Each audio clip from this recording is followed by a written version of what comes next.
In the last 48 days, our client Pam has signed up 32 new members for her gym. And in this video, I'm going to take you step by step with exactly what we have done to take her to the place where she was struggling to get new members to a place where she is struggling to keep up with all the new members that she's getting. Now, let's talk about where Pam was before she started working with us. Pam was working with another agency, and the offer that they were running was a 28-day LBO. An LBO is where you're doing something for a very cheap price. You're discounting your program. So it could be 28 days for $47 or $67 or 28 days for $28, something along those lines. Now, she was getting leads. She was getting people opting into the program, but where they were struggling was getting people to convert. They weren't even getting people to convert into the trial, into the LBO, let alone getting people to actually convert into a long-term member. Because with an LBO, that's the ultimate goal that we're trying to achieve, is getting people to convert into a member. So she reached out to me to see if we could start to work together. Now, she was in a little bit of a tricky situation because she had committed to this agency and she had 2 more months of working with them. So what we did when we started to work together was, for the first 2 months, we just worked on the back end systems to try to help with the conversions. So her issue was, yes, she was getting leads, but unable to convert them into their 28-day LBO. So what we did was I installed some of the proven systems that I use with my clients to try to help with this conversion. But unfortunately, we didn't have that much success. And it came down to 2 things. Number one was there was a lack of congruency. So I don't think I spelled congruency right. Maybe I did. I don't know. But with what the proven systems that I use with gym owners, they don't really jive well with an LBO, because I don't believe that's the best strategy to grow a gym in 2026. So because of that, the systems weren't working as well as they do with other clients. The other reason was it was still a weak offer, right? A lot of times gym owners think that a strong offer means a discounted offer. But a strong offer actually is something that positions you as the solution to your client's problem, but then does it in a way that's very attractive to that person. It's not really a discounted program. People are smart. They know that a discounted program usually doesn't solve their problem. So that was the first couple months were a little rough and we didn't have success, but we were trying to work kind of like with this agency. They were running the ads. I was trying to run the back end systems, but we weren't having much success. Now, a couple months later, I was finally able to take over her ads. Now, the first thing that we did was we stopped marketing a trial. Now, she still ran a trial, but we didn't market a trial. Now, here's the difference. When we had a conversation, what we realized would be best for her and her team was to offer a complimentary week where someone would come in, they could do a few workouts, and then she would convert them into a member. Now, what I believe in is not marketing trials. You don't want to market a free trial. So, for example, even if Pam wanted to run a 7-day jumpstart, we weren't marketing a 7-day jumpstart because that's a weak offer, right? That's not positioning her gym as the solution to her client's problem. You can get a 7-day jumpstart anywhere. You start to get tire kickers because you're marketing a free trial, etc. So we ran a 7-day jumpstart, but we didn't market a 7-day jumpstart. And that's really big difference between what we do in our program compared to what a lot of other agencies do.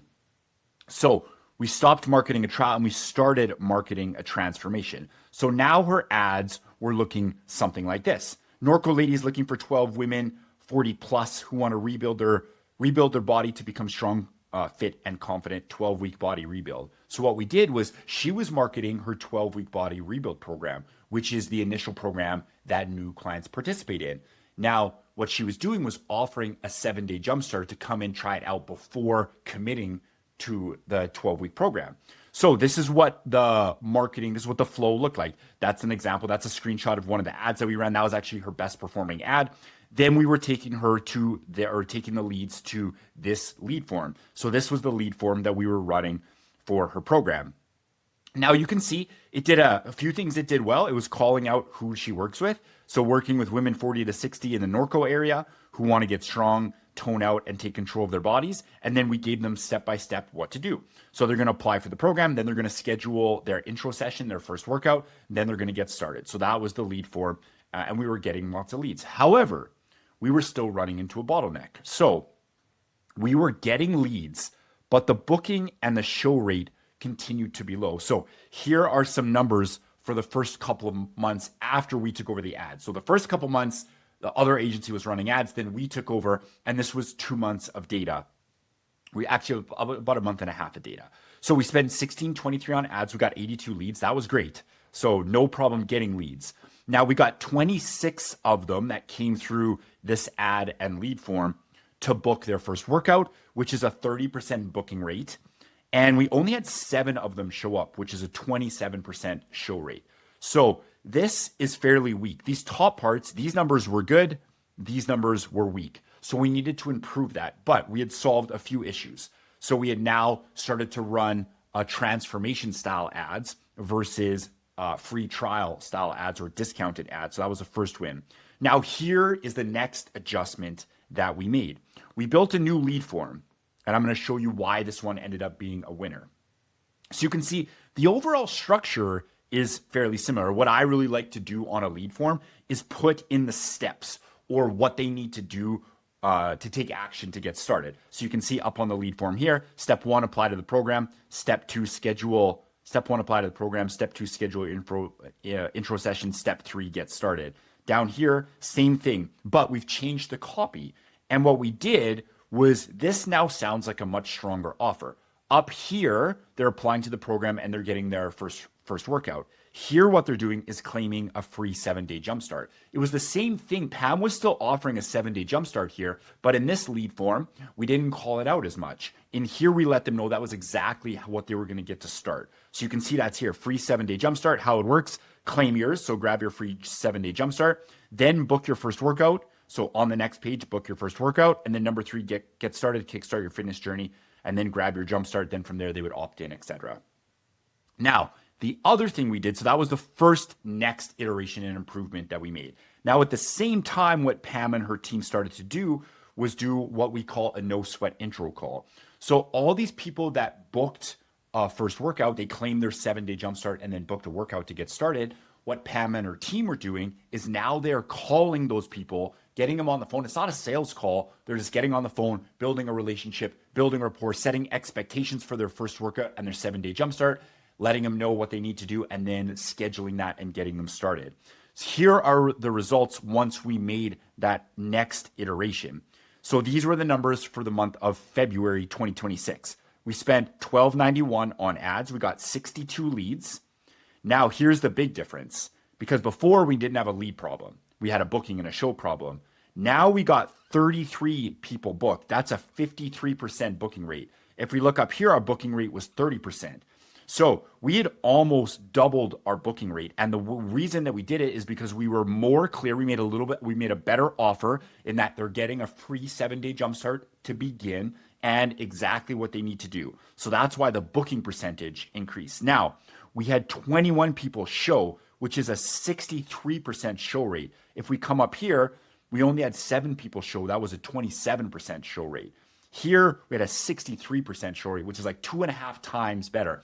That's incredible, because all things created equal, even if that was the only adjustment that someone made to the funnel with these metrics, if you had 2.5 times more people show, you would sign up 2.5 times more members. So it was a massive difference in her funnel. So, and these are the steps that have allowed her to go from a place where she was struggling to get any new members running an LBO to then we took over and we started to run a 7-day jumpstart, but we didn't have as strong of a lead form, or we didn't have the no sweat intro call. Then the last step was we updated the copy on the lead form to make it stronger, and we introduced that no sweat intro call. And that is what has now allowed Pam to improve all these metrics in her funnel. Now she is signing up almost 5 new members every single week. And in fact, this was a message from the middle of March. I think it was from March 16th. So she closed 5 new members last week. So she was a total at 10 new members for the month so far, halfway through the month of March 2026. So these were the step-by-step actions that we took with Pam to take her from a place of struggling to a place where she is now struggling to keep up with all the new members that she is getting. So if you're interested in improving your funnel and installing our N5 growth system into your gym, click on the link below into the description and see if we're the right fit for you.